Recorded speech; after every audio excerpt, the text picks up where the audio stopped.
of the show for today.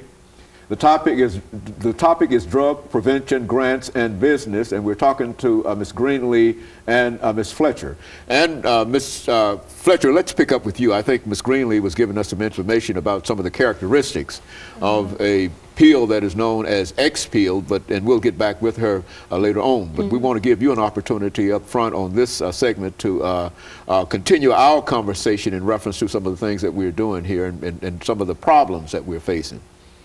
Well, I think a great deal, just as Clemmy has talked about, we need to talk more about the issues that our young people face and actually give them a voice, instead of always talking at them, talk to them, talk with them, having those conversations that they're letting us know the things that impact them. It's like getting to the root of what the things that they may be facing. Sometimes we can think that economic issues are up here, but in reality we don't know from a day-to-day basis how it makes a young person feel and how it impacts their emotions and things of that nature. So a lot of what we do and a lot of what we talk about even in joining forces is to not just talk about what's happening and what's going wrong, but actually giving them an opportunity to help with the solutions.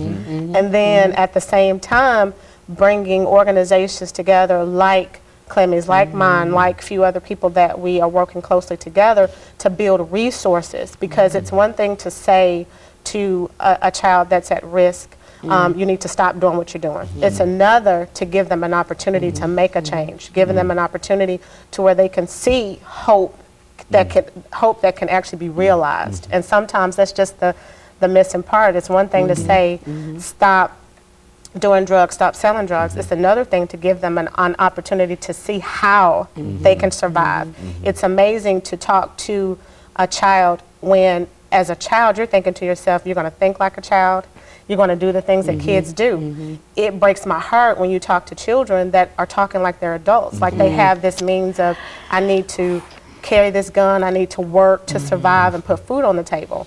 Okay, as a child, I look to my mom and my dad to do that, but we have kids nowadays carrying on adult issues, and then you have to stop and ask yourself why. And a lot of what we're doing is to come to that reasons why, but then at the same time, flipping it to where it's not just mentoring kids from here down, but they're teaching us some stuff. Well, one of the things that I'd like to push this as a point here, because this is the second part of that topic, and that is the grants. Now, let's talk about some of the grants that, some of the resources that are available to help fight this violence, drugs, or whatever. What are some of the grants that are available, and where do you get these grants from? Well, the majority of the grants that help fight the violence and the prevention is coming from CDC, the juvenile court, the health department, and it's not easy to get. You have a category of people that can really apply for the grant. Now, along myself, I have applied for it, and I haven't got the one that I really want to get. But you really have to have. It's not what you call stereotyping, but you don't really have the mindset of peoples that's around your table that really just qualify for writing what you want to write. You have to be careful. Like, just say what I want to write my grant for is grassroots. Okay. I want to start from the grassroots and go to the projects, to the hood, and do my work. I don't want to start my work in a public school or a corporate business. And so I won't qualify for that. Because for one, the reason I won't qualify for it, because they'll be too scared that I am going to clean up the projects. I am going to clean up the hood. Well, why would that? Would that be? They would object to that? I mean, oh yeah, come on. I mean, explain that to me.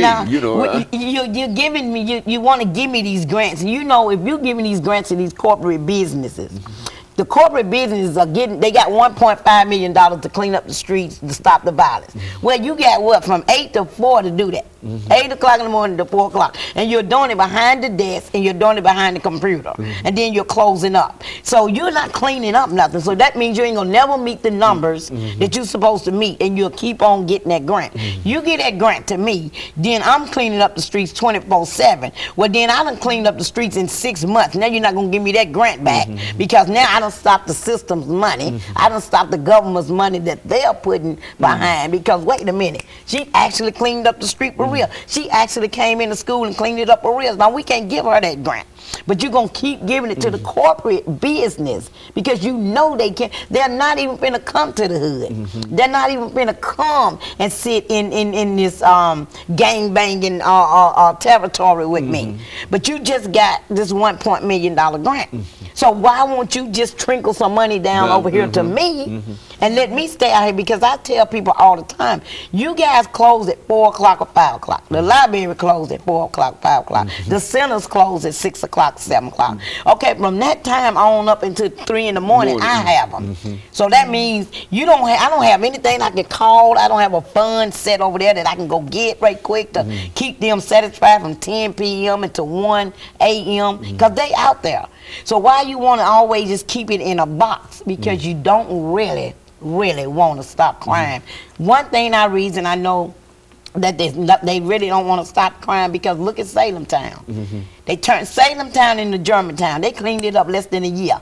So they stopped it over there and took over. Now explain that, Salem Town. I mean, I think that's a sort of local kind of situation, but what you're saying here is over here on 5th Avenue North, 6th Avenue North, over here by the Smith Brothers Funeral Home. That was Salem Town. I grew up there. There was number just hood, gangster, violence, drugs, prostitution. I was in it.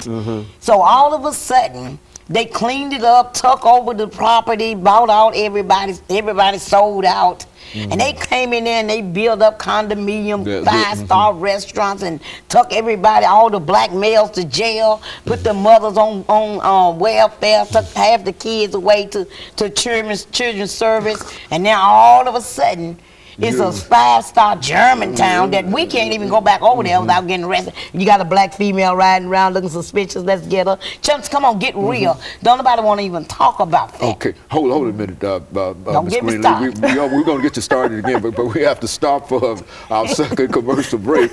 But yeah, we want to get you started. We want to continue this, and we're going to stop for this second commercial break, and we'll come back. But that's almost amazing, because I know of that transformation, and I know of the new facilities that are going up there. But what you're saying here is that when it was Salem Town, there was a different attitude that the government took toward it, and now since it's Germantown, with all of the 5-star hotels. Okay, we're going to continue our conversation. We'll be back with our audience following this very, very short commercial break.